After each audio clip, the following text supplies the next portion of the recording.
Israel ফিলিস্তিন তুমুল যুদ্ধ চলছে, আর এই যুদ্ধের কিছু গুরুত্বপূর্ণ আপডেট সংবাদ জানিয়ে দিব। শত্রুকে বিপর্যয়কর জবাব দিতে হবে এবং এর জন্য ইরানের সেনাবাহিনী পুরোপুরি প্রস্তুত রয়েছে। মন্তব্য জেনারেল হায়দারির। কোনোভাবেই মুসলিমদের উপরে আর আগ্রাসন চালাতে পারবে না, এবার তারই স্পষ্ট ঘোষণা দিয়েছে ইরানের এক শীর্ষ জেনারেল। ইরান এবার পুরোপুরি প্রস্তুত যুদ্ধের জন্য, যে কোনো আগ্রাসনের কঠোর জবাব দেওয়ার জন্য পুরোপুরি প্রস্তুত এই মুসলিম শক্তিধর দেশটি। এদিকে ইসরায়েলের সঙ্গে সমস্ত ধরনের আলোচনা স্থগিত করল হামাস। যুদ্ধবন্ধের কোনো আশাই লক্ষ্য করা যাচ্ছে না। থাকবে লোহিত সাগরে হুতি সমর্থনে যুদ্ধে নামছে এবার চীন। কাবালে চিন্তার ভাঁজ পড়বে পশ্চিমাদের। এদিকে এবার সৈন্য প্রত্যাহারের শিগগিরই ইরাকের সঙ্গে আলোচনা শুরু করতে চাই মার্কিন প্রেসিডেন্ট জো বাইডেন। অবশেষে তাহলে মধ্যপ্রাচ্যের সশস্ত্র বাহিনী থেকেই তার হার মেনে নিতেই হলো। জানিয়ে দিব মধ্যপ্রাচ্য ভিত্তিক সশস্ত্র গোষ্ঠীর উপরে মার্কিন ও ব্রিটিশ নিষেধাজ্ঞা, যাকে কোনো প্রকার তোয়াক্কাই করছে না এই সশস্ত্র গোষ্ঠীগুলো।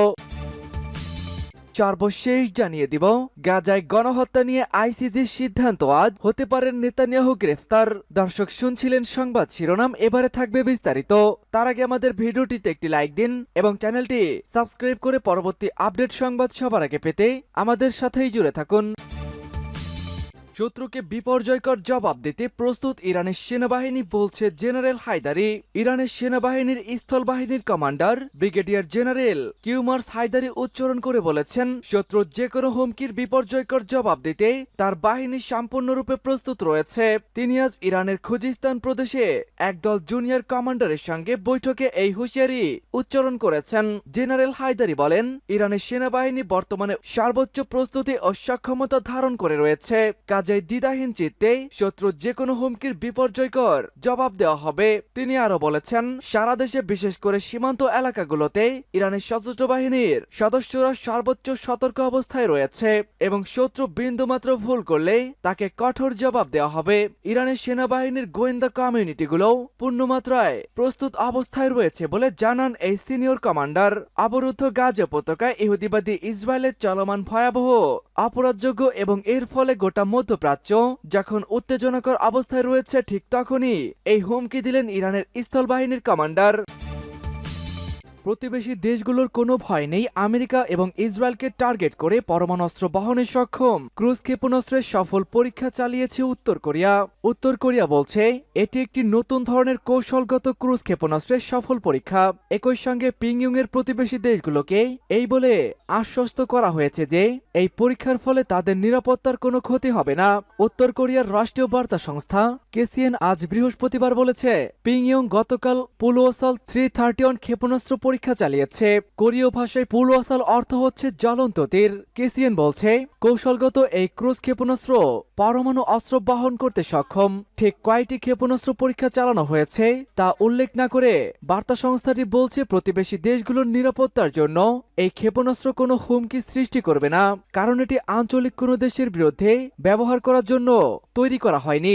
উত্তর কোরিয়ার এই বক্তব্যের মাধ্যমে এই ইঙ্গিত দিয়েছে যে প্রয়োজন হলে দেশটি তার পূর্ব ঘোষিত শত্রু আমেরিকার বিরুদ্ধে ক্ষেপণাস্ত্রটি ব্যবহার করতে পারে।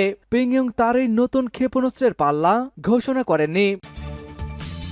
গড়ে প্রতিদিন ৬০ ইসরায়েলি সেনা আহত হচ্ছে বলছে ইসরায়েলি গণমাধ্যম। ইহুদিবাদী ইসরায়েলের গণমাধ্যম স্বীকার করেছে, ৭ অক্টোবরের পর থেকে এখন পর্যন্ত ইসরায়েলের প্রায় ৪,৫০০-এরও বেশি সেনা আহত হয়েছেন। এছাড়া প্রতিদিনই গড়ে প্রায় ৬০ জন ইসরায়েলি সেনা আহত হচ্ছে। ইসরায়েলের যুদ্ধ মন্ত্রণালয়ের পুনর্বাসন বিভাগের নানা পরিসংখ্যান ও ইসরায়েলি গণমাধ্যমের খবর বিশ্লেষণ করে আল মাইয়েদিন টিভি চ্যানেল এই খবর নিশ্চিত করেছে। এর আগে হিব্রু নিউজ সাইট ওয়াল্লা জানিয়েছিল, ইসরায়েল নানাভাবে এ পর্যন্ত প্রায় ৪,০০০ সেনা সদস্য পঙ্গু হওয়ার কথা স্বীকার করেছেন। ওই সাইটের খবরে আরো বলা হয়েছে, মনোবল হ্রাস হওয়ার ভয়ে ইসরায়েলি সামরিক বাহিনী জনসাধারণের কাছে আহতদের সম্পর্কে সকল তথ্য সরবরাহ করে না, তবে পঙ্গু সেনাদের চিকিৎসা দেওয়া হচ্ছে। ইসরায়েলি ডিফেন্স ফোর্সেস অর্গানাইজেশনের চেয়ারম্যান ইদান কালিমানকে উদ্ধৃত করে এই মিডিয়া বলেছে, আমি ৩০ বছর ধরে সংস্থায় আছি এবং এতে বিপুল সংখ্যক গুরুতর আহত ব্যক্তির মুখোমুখি হইনি। বিচ্ছিন্ন অঙ্গ প্রত্যঙ্গ, অন্তত্ব বা পক্ষাঘাতে আহত অনেকেই আছেন। ইসরায়েলের প্রস্তাব প্রত্যাখ্যান হামাসের। ৬০ দিন যুদ্ধবিরতির বিনিময়ে হামাসের কাছে থাকা যুদ্ধবন্দীদের মুক্তির প্রস্তাব দিয়েছিল ইসরায়েলি প্রশাসন, কিন্তু হামাস এই প্রস্তাবকে সরাসরি প্রত্যাখ্যান করেছে। নাম প্রকাশে অনিচ্ছুক এক জ্যেষ্ঠ মিশরীয় বার্তা সংস্থা অ্যাসোসিয়েটেড প্রেসকে বলেছেন, ফিলিস্তিনি নিরাপত্তা বন্দীদের বিনিময়ে হামাস ইসরায়েলি জিম্মিদের মুক্তি দিবে এমন ২ মাসের যুদ্ধবিরতির ইসরায়েলের প্রস্তাব প্রত্যাখ্যান করেছেন তারা। ওই কর্মকর্তা বলেন, হামাস নেতারাও গাজা ছাড়তে অস্বীকৃতি জানিয়েছেন এবং ইসরায়েলকে ওই অঞ্চল থেকে পুরোপুরি প্রত্যাহার করে ফিলিস্তিনিদের তাদের বাড়িতে ফিরে যাওয়ার অনুমতি দেওয়ার দাবি জানিয়েছেন। ইসরায়েলের প্রস্তাব অনুযায়ী ইয়াহিয়া সিনওয়ার ও গাজায় থাকা হামাসের অন্য শীর্ষ নেতাদের অন্য দেশে হস্তান্তরের অনুমতি দেওয়া হবে। ওই কর্মকর্তা বলেছেন, ইসরায়েল ও হামাসের মধ্যে অতীতে চুক্তিতে মধ্যস্থতা করা মিশর ও কাতার এই ব্যবধান দূর করার জন্য একটি বহুস্তরীয় প্রস্তাব করেছেন। প্রস্তাবে যুদ্ধ শেষ করা, জিম্মিদের মুক্তি দেওয়া ও ইসরায়েল ফিলিস্তিন সংঘাত নিরসনে একটি রূপান্তর পেশ করা হবে। মার্কিন ব্রিটিশ কর্মীদের ইয়েমেন ত্যাগের নির্দেশ, হামলার উপযুক্ত জবাব দেওয়ার অঙ্গীকার করেছে হুতি যোদ্ধারা। ইয়েমেনের রাজধানী সানা ও আশেপাশের এলাকাগুলি সহ প্রায় ৫টি গভর্নরেটরকে লক্ষ্যবস্তু করে যুক্তরাষ্ট্র ও যুক্তরাজ্যের আক্রমণের নতুন তরঙ্গের মুখে হুতি নেতারা প্রতিশ্রুতি দিয়েছেন যে তারা এসব হামলার গুরুত্বপূর্ণ জবাব দিবেন। এদিকে ইয়েমেনে কর্মরত মার্কিন ব্রিটিশ নাগরিকদের দেশ ছাড়ার নির্দেশ দিয়েছে হুতিরা। হুতি সেনাবাহিনীর একজন মুখপাত্র ব্রিগেডিয়ার জেনারেল ইয়াহিয়া সারিয়ে বলেছেন, মিত্রবাহিনীর হামলা শাস্তিবিহীন বা উত্তর ছাড়া হবে না। হুতি নেতারা আবারও বলেছেন যে লোহিত সাগরের জাহাজের প্রতি তাদের হুমকি শুধুমাত্র গাজায় বোমা হামলার কারণে ইসরায়েলের সাথে বাণিজ্যিক জাহাজের ব্যবসা বন্ধ করার জন্য নির্দেশিত ছিল। তারা জোর দিয়ে বলেছেন যে অন্যান্য জাহাজ বিনা বাধায় যাতায়াত করতে পারত। ইরানের সর্বোচ্চ নেতা আয়াতুল্লাহিল উজামা খামেনি হুতিদের প্রশংসা করে বলেছেন, ইসলামী দেশগুলোর কর্মকর্তাদের কাজ হলো ইহুদিবাদী শাসকদের গুরুত্বপূর্ণ ধমনীগুলো কেটে ফেলে দেওয়া।